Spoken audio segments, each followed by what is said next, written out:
Thanks for joining Veiled Mystic today as we take a look at the Hindu god of death, Yama. Please like and subscribe if you enjoy the presentation.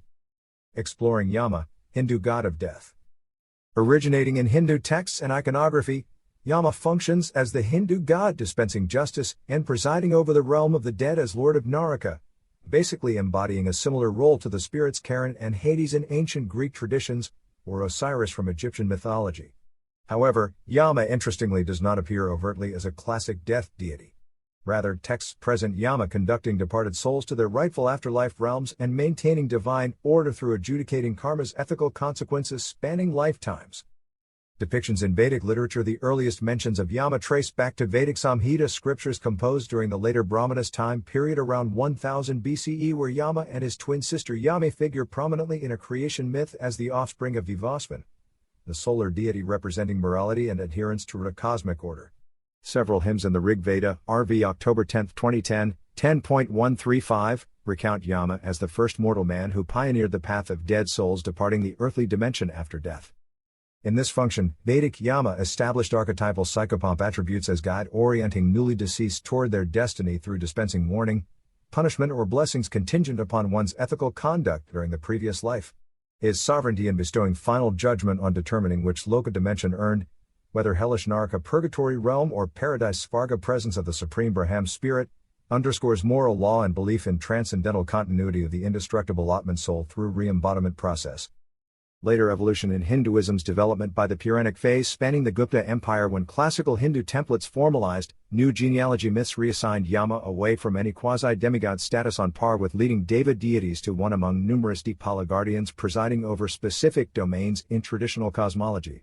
Hence, while still playing the Grim Reaper role tallying mortal lifetimes and directing the process of samsara, Yama descended into a more specialized rather than universally prominent position below the Trimurti ruling trinity of Brahma, Shiva, and Vishnu.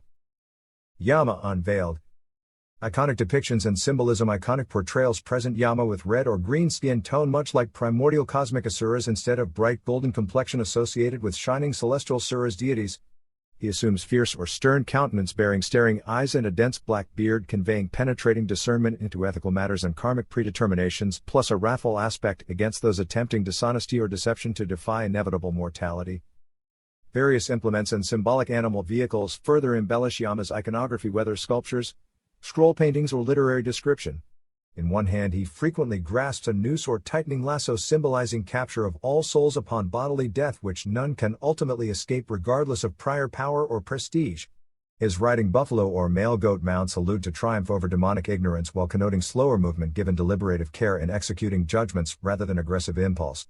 The accompanying retinue often includes fearsome divinities like Citra and Vitarag, who function almost akin to a prosecutor office scrutinizing evidence on deeds and inner character for advisory input to Yama prior to decrees over one's destiny being rendered.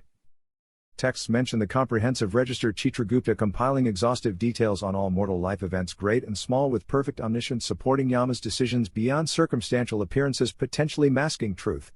When petitioned in the court by cases of mistaken identity or premature death, Yama may consult this Akashic record mirroring God's flawless memory before passing authority to rectify errors through reincarnating individuals back into the material plane after gathering more soul wisdom if their original stage ended unfairly cut short. Comparing cultures, Greek and Egyptian parallels. Intriguingly, the broader motif of a bureaucratic god methodically managing soul transitions, karmic recompenses and afterlife placement spanning rebirth cycles persists across cultures well beyond Hindu cosmology alone, as ampler Indo-European language roots diffuse into diverse tribes.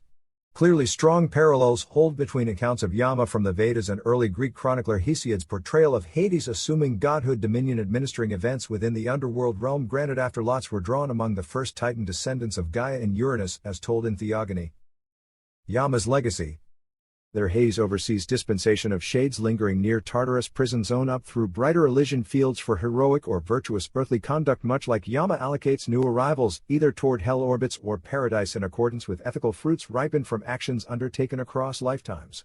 Egyptian mythology casts essentially equivalent function to jackal-headed Anubis weighing heart purity and shepherding souls before highest authority Osiris for advancing or condemnation. So whether west or east, it appears the universal principle of ethical cause-effect continuity that mandates moral living retains ancient importance. Yama devotion in temples. While not garnering widespread daily devotional ceremonies or elaborate temple construction like other more invoked Hindu gods among common village practitioners over history, certain communities still actively venerate Yama through shrines that serve travelers, traders and local adherents of esoteric tantric sects focusing on mastery of death meditative states and achieving power over binding elemental spirits. The northern Indian hillside town Tunganath reputedly houses statues and sacred artifacts preserving the legacy of Yama's legacy. Pilgrims trekking there to the mountain's highest Shiva temple may behold relics like Yama's iconographic dand, scepter, and Citrokta, ledger registers, still attracting offerings. Guarded archives at Tunganath reputedly contain far more scriptures expanding Yama mythology than publicly circulating texts indicate. A cave shrine in Vijayawada, Andhra Pradesh also bears painting cycles and hosts festivals for Yama more akin to folk exorcism attempting to pacify or petition reprieve from the inevitable fate he symbolizes. Whether through profound philosophy or simpler superstition, Yama's symbolism seems destined to persist as humanity continually strives to forge meaning about mortality's mysteries through divine imaginings, proximate archetypes and faith in transcendental promise that order underlies apparent chaos.